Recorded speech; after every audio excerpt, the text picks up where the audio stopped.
Hello and welcome to Queer News Tonight. This is the world's first and only LGBTQ plus daily evening television news, broadcasting live and available on demand on all smart televisions, including Roku, Apple TV, Android TV, Amazon Fire TV, YouTube, and Facebook. It's time to queer up the news. It is Thursday, August 10th, 2023. We are live and literally out of the closet and into the headlines. So many of your important stories we are going to tell this evening on Queer News Tonight.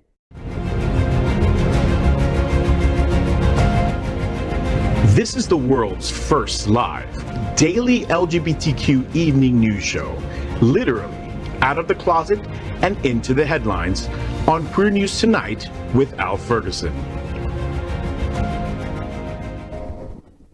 I'm out South Florida senior reporter John Hayden. Al has the night off.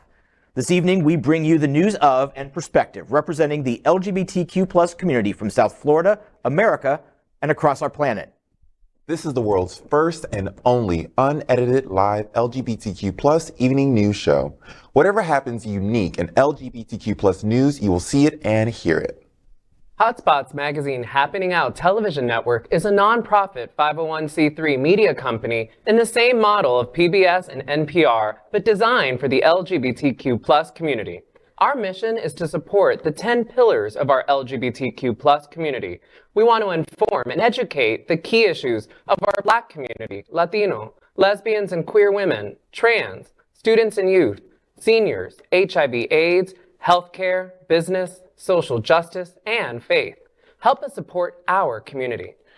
We are part of one of the largest LGBTQ plus media companies in America, Hotspots Magazine and Happening Out Television Network. Our magazine is celebrating 38 years of the LGBTQ plus experience, and our television news, talk, and entertainment shows support our mission to educate the LGBTQ plus and broader community. Let's welcome anchor Bonnie Builder. Bonnie is the premier South Florida bodybuilding drag queen. A recent graduate of FIU, congratulations. She comes to life with a microphone and a spotlight. Welcome, Bonnie.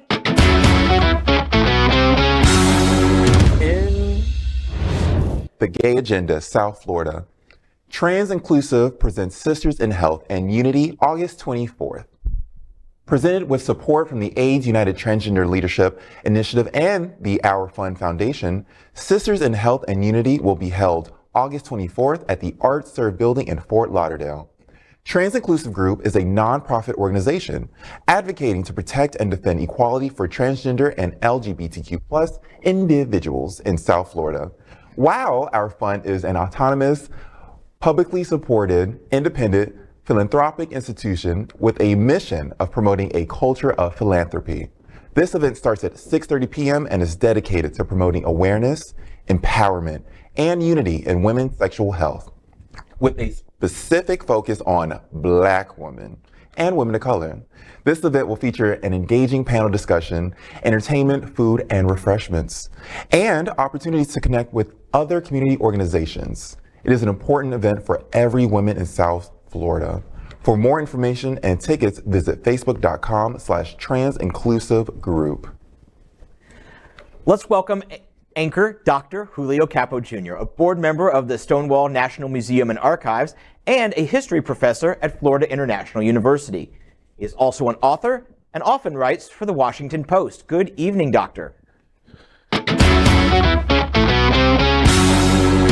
In the Gay Agenda, South Florida, Lesbian Magic Mike show featuring the Playbois September 8th. Ray Janae brings you the only masked lesbian exotic dance crew in South Florida, the Playbois at Hamburger Mary's on September 8th. The doors will open at 10 p.m. and the event will have a fun after party. Hamburger Mary's Wilton Manors is the only bar in South Florida catering to the lesbian community on a consistent basis. The Lesbian Magic Mike is every second Friday of the month for all the lesbians wanting to celebrate a steaming hot weekend. Tickets start at $10 online and $15 at the door. Chair dances will only cost you $25. New female DJs will be performing every month. You do not want to miss this event. For further information and tickets, visit eventbrite.com.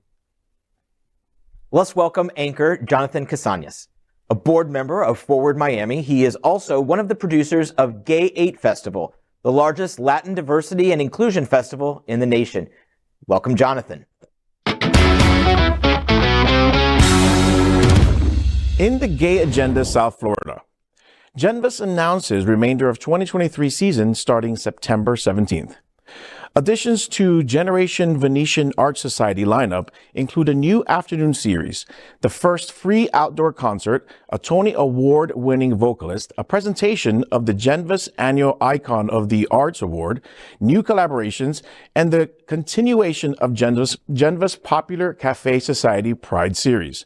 GENVAS is committed to the nurturing of the emotional, mental, and spiritual well-being of all people through purposeful, thought-provoking, and enlightening artistic experiences. The season begins September 17th with their newest series, An Afternoon Affair, and the Art in Motion dancers who will perform Latin dances. On October 15th, a delectable light lunch complemented with fine wines, followed by the reading of Eclipsed by Beth Pizzarello, and a very rare double harp salon concert of Esther and Annalisa Underhay. On October 28th, the 2023 Icon of the Arts Award will be presented along with an evening of cabaret. Maestro Michael Tilson Thomas is the 2023 honoree. Nicholas King and Seth Sykes will perform as the new belters to complete the evening. The concert starts at 8 p.m. and a cash bar will be available. On November 4th, Cafe Society Pride will present Ivan, the Medellin heartthrob. On December 9th, Liz Calloway, Broadway and Beyond, will kick off the Lauderhill Performing Arts Center's widely popular Broadway series. For all the details of each of these events and more, including ticket purchases, visit genvas.org. Well, if your gay agenda includes a staycation for Labor Day weekend, the greater Fort Lauderdale area offers over 24 miles of beautiful sandy beaches to relax on and 27 hotels that are members of the LGBT Chamber of Commerce. No matter how you identify, Visit Lauderdale welcomes everyone under the sun. Care as evidence-based health. The American Academy of Pediatrics reaffirmed its support for gender-affirming medical care for trans children, even as the treatments face a growing push for bans and restrictions from Republican lawmakers across the United States. The board of directors for the group, which represents 67,000 pediatricians, unanimously voted to reaffirm its 2018 position on the treatments. The board also voted to provide additional documents to support pediatricians, including clinical and technical reports, and to conduct an external review of research regarding the care. At least 21 states have now enacted laws restricting or banning gender-affirming medical care for transgender minors, most of which are being challenged in court. A federal judge struck down Arkansas's ban as unconstitutional, and federal judges have temporarily blocked bans in Alabama and Indiana. The judge who struck down the Arkansas ban cited the position of the medical groups in the ruling against the ban. Arkansas is appealing the judge's decision. People opposed to such treatment for children argue they are too young to make such decisions about their future. Every major medical group, including the American Medical Association, opposes the bans and says the treatments are safe when administered properly. Well, I mean, evidence-based science. So obviously Republican fascists are going to have nothing to do They're going to steer clear. with this. And, you know, it's one thing when they come after LGBTQ, but they are specifically targeting the trans kids. Yeah. Which is, you know, their bodies, I mean, adolescence is already terrible. You know, your body, whether you're gay, straight, whatever, your body is changing. And now they don't know why they're feeling the way they are. They can't express it. And rules for schools are allowing open discrimination and harassment of trans kids. Yeah. So this not only is hurting their physical development and well-being, it's also crushing them mentally. This is terrible on all levels. It's violence, right? I mean, there's no question that that's exactly what it is. And like, I think, I mean, I just want to say out loud, thank you for those, physicians and doctors who have taken the oath, right, to treat people and continue to treat them well, right? And that is to say evidence-based matters, right? Like that is, but this is also conservatives love alternative facts, right? Like, and that is, they're clearly playing these kind of different versions of the truth to their end, right? But the evidence is really, really clear and resoundingly so, right? That trans care is health healthcare, and so is mental services. That is, we need more people to stand up and talk about exactly what this is, right? Like, there's more sophisticated analysis of gender transition and care in like an episode of South Park than there often is in some of these spaces, or like that is that. So grateful to the AMA and to those who are standing up and saying exactly what evidence shows.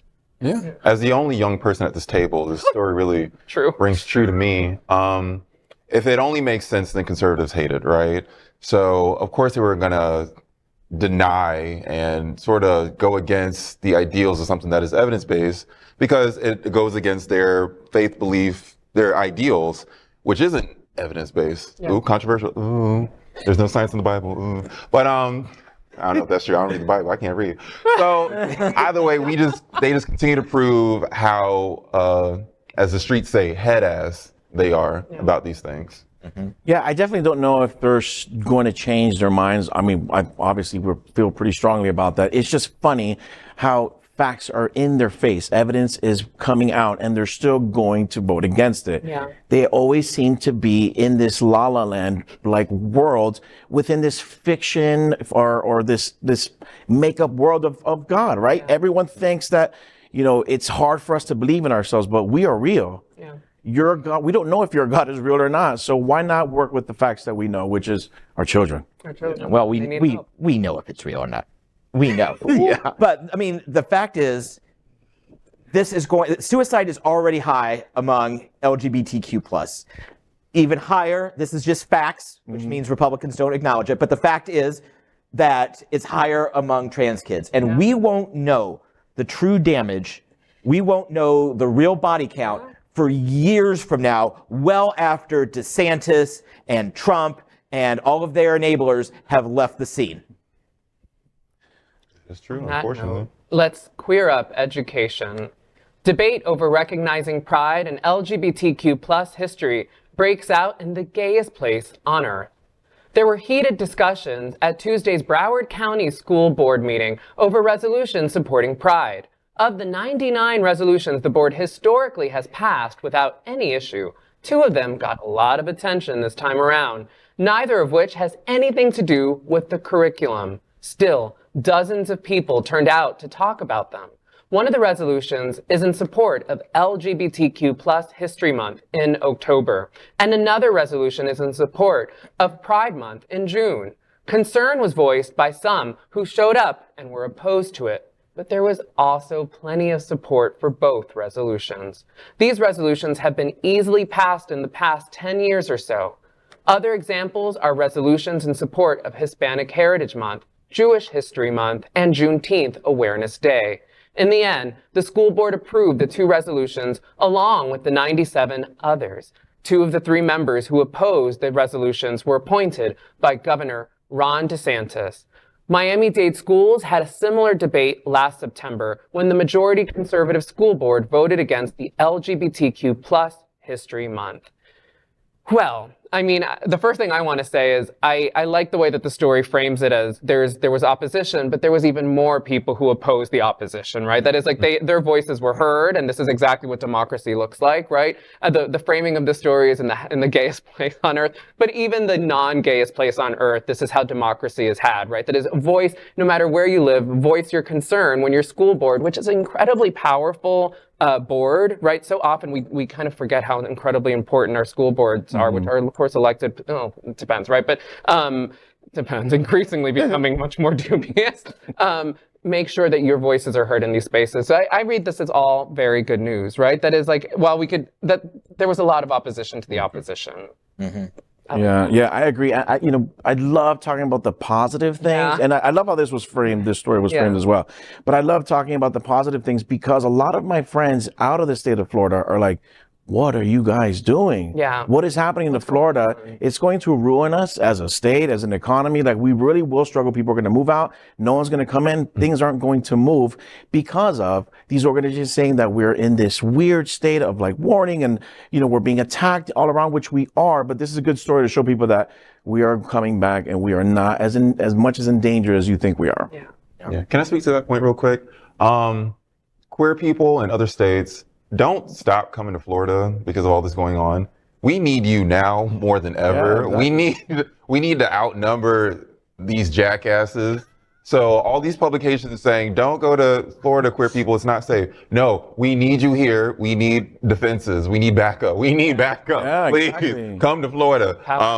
You see how it works when you have backup? This story that this handsome young man just read, we need more people on our side to support us. So please come to Florida and like be as gay as you want to be. Amen. And if somebody give you a problem, learn to fight. I don't know. Body. I don't know. Figure it out. But yes, please come to Florida just to speak on that topic. Yeah, absolutely. Well, you know, a couple of things. First, the right, and let's face it, the Proud Boys who have seats on the Miami-Dade school board, they organize in dark corners of the internet where normal people don't go.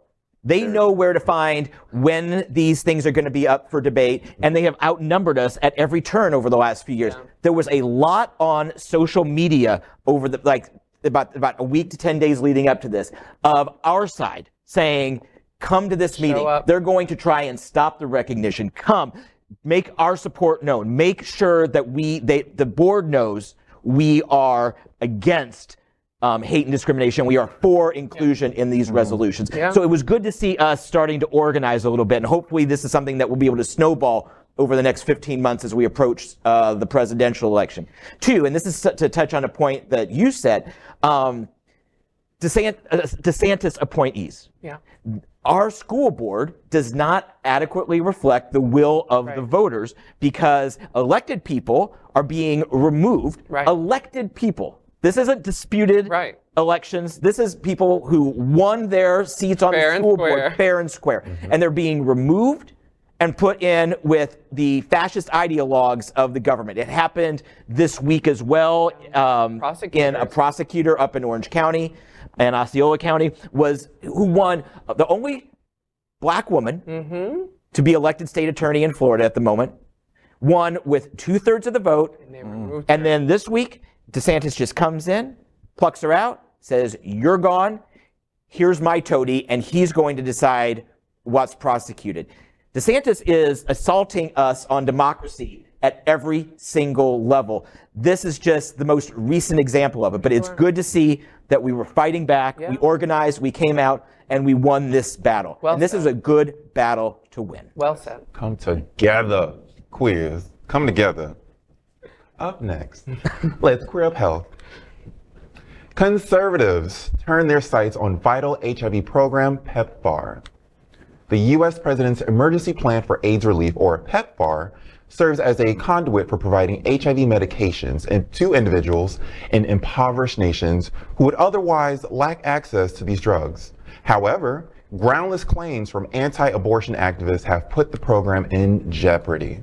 Conservative and anti-abortion groups sent a letter to Republicans in Congress who are responsible for PEPFAR's reauthorization.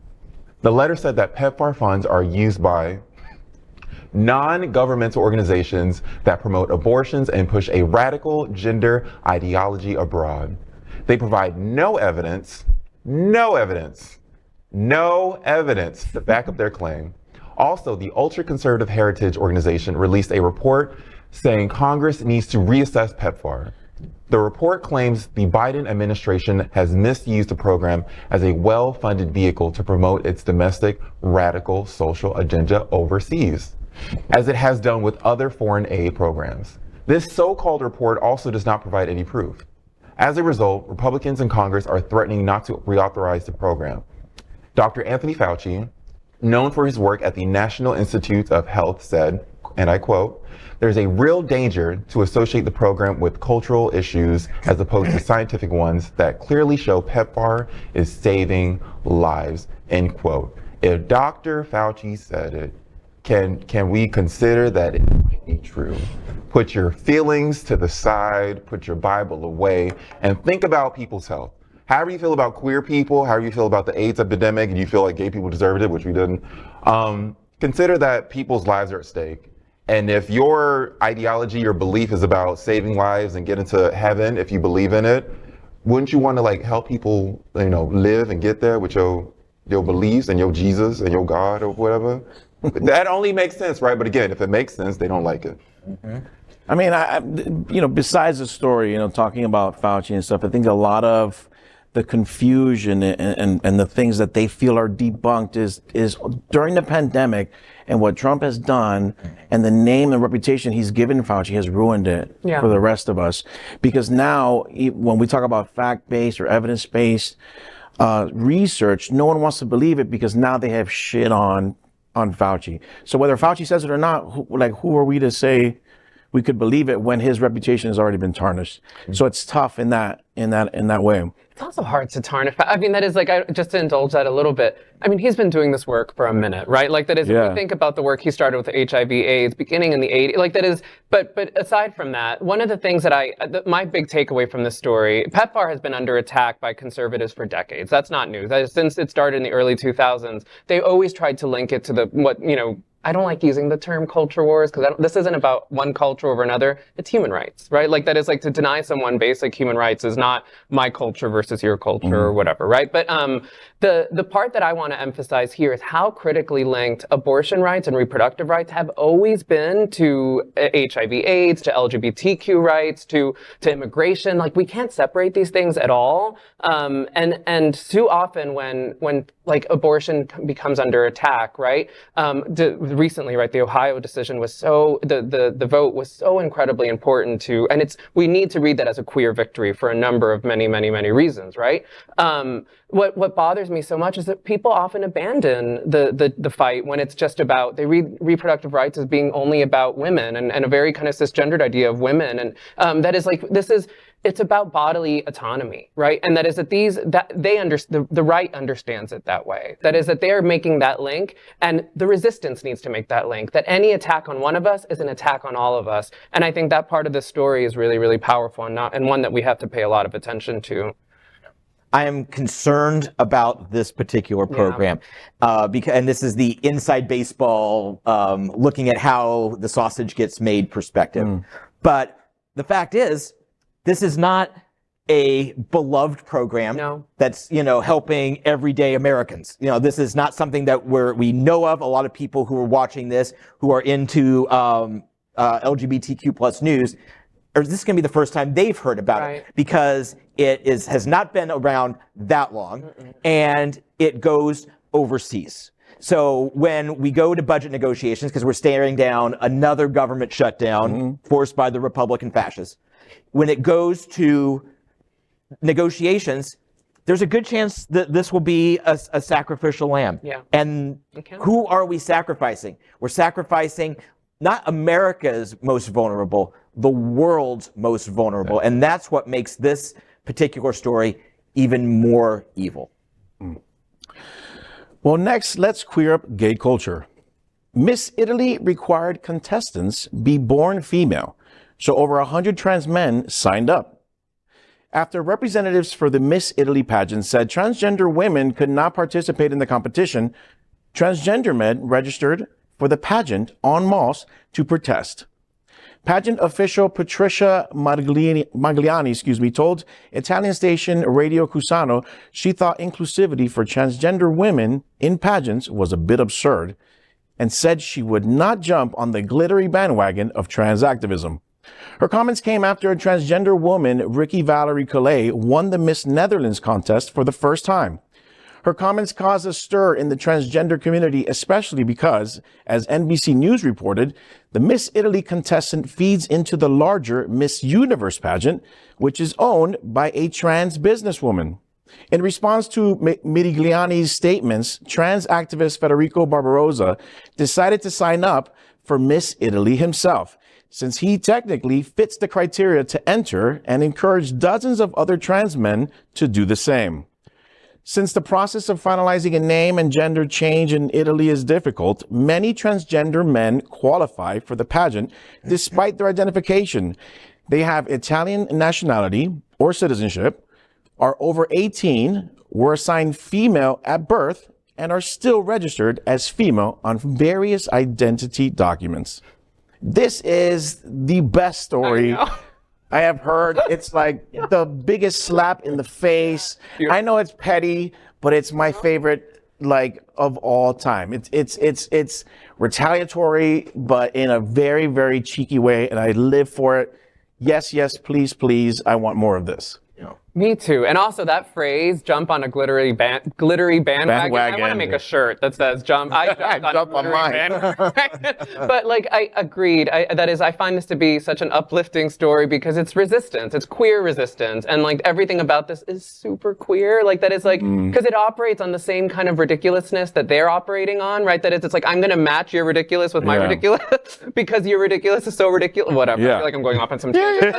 But it operates under the same, like, showing them just how silly, right, this kind of nonsense is, right? Like, and that's to me like the best kind of politics. Often, this campiness of, and there's something campy about this that I appreciate and I love, and I'm here for it. This is so sickening. I want Federico and all the trans dudes to get up on that stage in sweatpants covered in mustard stains. Be like the broiest bro on that stage and make that lady eat her words. You wanted AFAB? Baby, this is also AFAB. So what you want? What you want? You could rhinestone the mustard stain, but still make it a mustard stain. Put some like yellow stones on it. That would be sickening. Go through with it. They can't deny you because you followed the rules. The rules.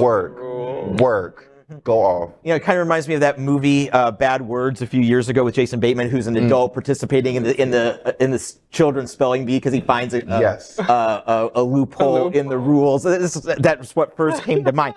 To touch on your point, the glittery bandwagon, it's funny, but you know what? There's nothing funny about the trans fight. It is all in. This is a lighthearted moment, to be sure, and this is a wonderful example of resistance, but there's nothing glittery or fun. I think you're confusing trans with drag queens because they are a glittery bandwagon of fierceness. So good.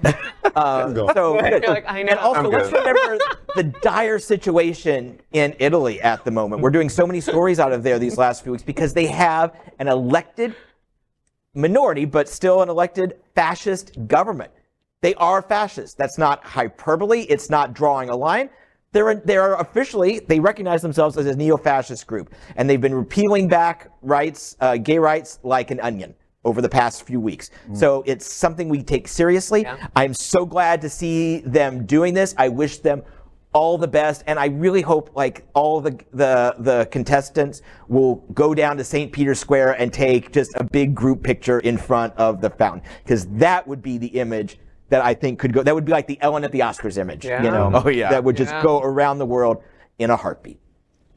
All right, next, let's queer up business. Kellogg sued for woke, workplace, and RuPaul Cheez-Its.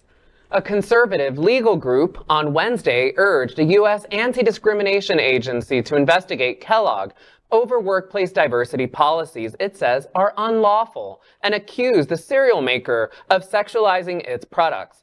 This is the second complaint filed this week against a company by America First Legal, a nonprofit run by Stephen Miller, who was an advisor to former President Donald Trump. America First, in a letter to the U.S. Equal Employment Opportunity Commission, that's the EEOC, said Kellogg's hiring, training, and promotion practices are designed to achieve a balance based on race and sex that violates the federal law banning workplace bias. It also criticized marketing campaigns, including boxes of Cheez-It crackers featuring drag queen RuPaul and cereal boxes celebrating LGBTQ plus Pride Month. Many legal experts expect an uptick in legal challenges to corporate diversity programs in the wake of a June U.S. Supreme Court ruling barring race-conscious admission policies in higher education. The complaints are part of a campaign by conservative legal groups and Republican legislators raging against corporations that have enacted so-called woke policies on social issues such as race, gender, and diversity. America First said it had also sent a letter to Kellogg's board of directors on Wednesday threatening shareholder litigation if the company maintains the allegedly illegal policies. There's a lot to unpack here. I'm just going to start by saying yeah, this is coming down the pike, right? Like that is like we have to be really, really scared, and I don't want to say scared. We have to be very mindful because there's no question that this essentially what's known as the affirmative action case, right? That came down at the Supreme Court. This is going to be used in a lot of different ways that don't necessarily pertain to higher education, but actually more to corporations, right? And the different ways that they're able to talk about DEI initiatives as essentially being an affront to stockholders, right? Like that is the very idea that it might actually somehow threaten capital gains, right? Like that's exactly what this boils down to on basis of race and gender. There's always been a kind of fight against what is understood as equality versus democracy, that often people on the right have viewed equality as an infringement on their democracy, right? Like that is that it's actually some kind of attack on their ability to control markets. That's been operating for decades. And here, one thing that the Republicans have been doing to this end that I feel like we have to acknowledge, they're in this in the long game, right? That's what they did with the abortion. They started the minute even before 1973 with Roe v. Wade, they were finding ways to undo abortion. And that's been happening for a long time since Black civil rights in 1964 and into 65. We've seen them being chipped away little by little, and this is a big part of that. Well said. Well said. I would never be able to articulate it in that way, but I had the same sentiment, if you will, only because, Kellogg's is not doing anything wrong, right? The DEI initiative is very real across America. But what's scary is that because they are a public company, there could be a war with their shares and their stocks. So people can do crazy things. Board members can make crazy moves. And so sure, even though it feels like a woke environment, like companies across America need this initiative because a lot of the talent sits within the LGBTQ community, the brown and black community. So they want to get the best candidate there is out there. And they're not always white. No. They're not always white. But again, because you're public, you can go down easily and it has nothing to do with your woke environment. Yeah, well said. I want to think about what a boring world Stephen Miller and his followers must live in. Miller. And they want to impose that world on all of us. They don't want us to be seen.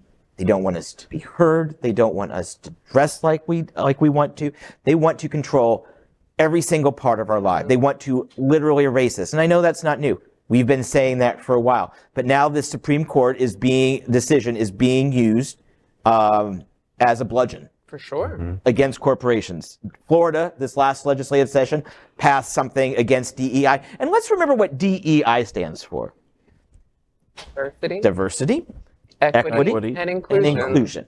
Because I like to act like I'm a third grade teacher. Yes. Me too. I dig it. But it does. They're openly against diversity, equality, and inclusion. They want to exclude. Bad words. They exclude.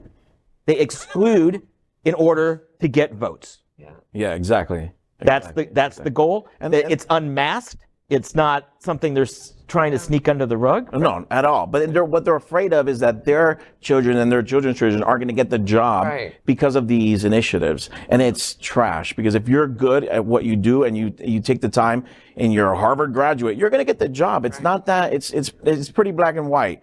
But because of these initiatives, they're afraid that their family are not going to get the job. Lest we forget, I feel like I just want to throw this in because Stephen Miller, that's a name I hoped I never had to say again after Trump left office. But I mean, he's a monster and a half, and he was also among the many things he did. He was like the chief architect and designer of many of Trump's anti-immigrant policies, and this is what we're seeing in Florida and among other states. They take a kind of, a page from that playbook and they've been building on the work that's been done decades and decades into the making. And we're just seeing kind of manifest in this way. But this is right? We have to pay attention to what's happening. This is something we have to keep an eye out for sure. Because this is going to play out in a lot of strange ways, like unsurprising ways or surprising. I'm losing my mind. Surprising ways. Yeah. Or unsurprising. Oh, heaven help us. Yeah. And on that note, Bonnie, take it. They want DEI to DIE. Next case. Next, we are proud of our special partnership with Sunshine Cathedral, the world's largest queer church here in Fort Lauderdale. Supporting that partnership, we are broadcasting from our permanent set here at Sunshine Cathedral at the Happening Out Television Studios. We broadcast Sunshine Cathedral's Sunday International Service at 10:30 a.m.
We finish tonight's Queer News headlines with a segment we call LGBTQ+ 1 Minute News.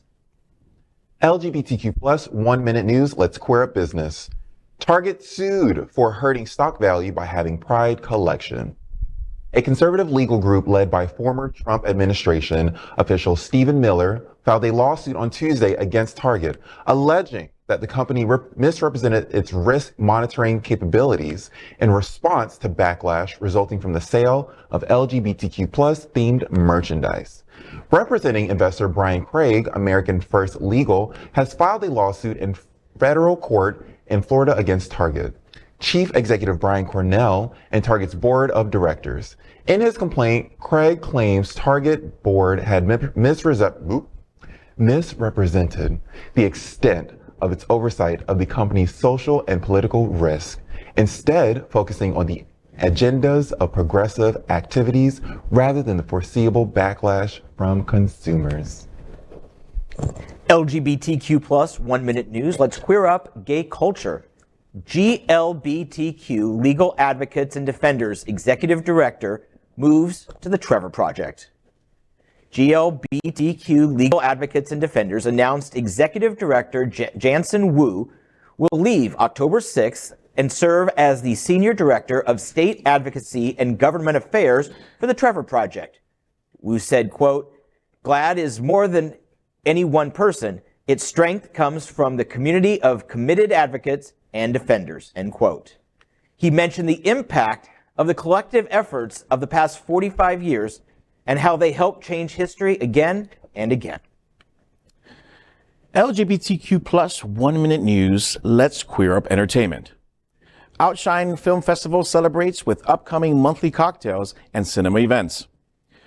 The Cocktails and Cinema event series by Outshine LGBTQ+ Film Festival is bringing another cinematic masterpiece, Problemista. And they bring it to audiences on August 17th at 7:30 p.m. at Cinema Paradiso, Hollywood in Fort Lauderdale. Problemista is a 2023 American surrealist comedy film written, directed, and co-produced by Julio Torres. It stars Torres, Tilda Swinton, Riza, Isabella Rossellini, and Greta Lee. The movie was an official selection for world premiere at South by Southwest and is set to be released this month. Tickets are $14 and can be bought at outshinefilm.com. LGBTQ+ 1 Minute News. Let's queer up the world view. Lebanon bans Barbie for promoting homosexuality. Lebanon's culture minister Mohammed Mortada has moved to ban the film from premiering in the country, claiming the movie promoted homosexuality and contradicted values related to faith and morality. The ban was first reported by comingsoon.net. This is an interesting decision as the movie does not depict any explicit LGBTQ+ relationships. The movie is also banned in Kuwait, Lafi Al-Sabeh, the Undersecretary of the Ministry of Press and Publication of Kuwait, said the decision stems from a desire to protect public and social traditions. LGBTQ plus 1 minute news. Let's queer up entertainment. Rumors say Aubrey Plaza to play the lesbian ex-lover of Kathryn Hahn's Agatha in upcoming Marvel show. There's a new rumor about who by Khan Aubrey Plaza will be playing when she joins the Marvel Cinematic Universe in Agatha, Coven of Chaos. Kathryn Hahn's Agatha Harkness was the breakout character of the Disney Plus show WandaVision. Now, she's getting her own campy spinoff starring Patti LuPone, Aubrey Plaza, Deborah Jo Rupp, Joe Locke, and Sashir Zamata. According to Can We Get Some Toast, a social media account known for Marvel leaks and scoops, Plaza will play Rio Vidal, the first Green Witch, and Agatha's ex. There's a lot of mystery and hype around the show, and even though most of the MCU has been lackluster lately, the queer audience is excited about it, no matter who Plaza ends up playing. Well, that is today's news for the LGBTQ plus community on the world's first and only daily LGBTQ plus evening news show. If our community is important to you, and we know it is, share this news with your friends and family. Are you, like most of America, part of our very large television audience, watching this live LGBTQ plus news broadcast right now on Roku, perhaps Apple TV, Android TV, and Amazon Fire TV? Queer News Tonight is the only live LGBTQ plus digital television show in the world that is out of the closet and into the headlines. We need your support. If our community is to grow, we must tell our stories and bring them to the attention of the broader world. This is the only place in the world that tells these types of LGBTQ plus stories in motion and sound. That is the passion of Hotspots Magazine, Happening Out Television Network, and Queer News Tonight. I'm John Hayden, and on behalf of these LGBTQ plus reporters, the anchors of Queer News Tonight, including Bonnie Builder, Dr. Julio Capo Jr., Ph.D., and Jonathan Casanas, H.O.T. We will see you daily at 8 p.m. And to our LGBTQ plus world, we wish you a very good night.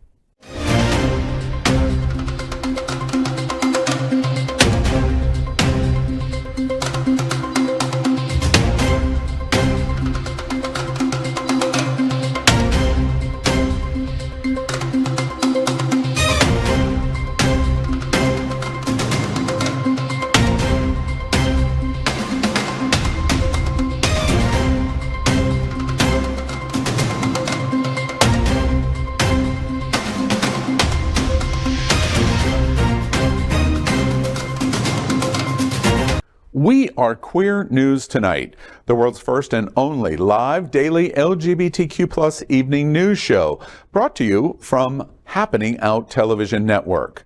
We operate in the same model of PBS and NPR, but for the LGBTQ plus community. We educate, inform, and entertain by supporting the 10 pillars of our LGBTQ plus community, with more than 100,000 a week watching us on Roku, Apple Television, and other channels. To keep the story going, we accept donations with 100% transparency. Stay updated and live authentically with Queer News Tonight.